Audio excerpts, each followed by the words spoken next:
How to delete Facebook Lite account. Let's get started. Launch your Facebook Lite app. You will land to the home page. Now head towards the menu page. Once you land to the menu page, scroll down. Head towards the option of settings and privacy. Click on the option of settings. Once you land to the settings and privacy page, you're gonna find different sections over here.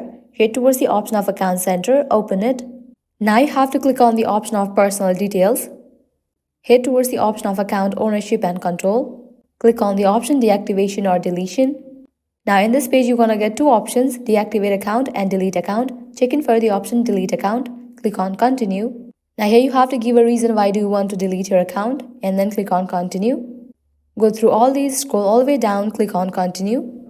Now type in your password over here and click on continue. With that, your account will be scheduled for deletion. It's gonna take 30 days to completely delete your Facebook Lite account. So this is how you can easily delete Facebook Lite account. If this video was helpful, don't forget to like, share and subscribe. Thank you.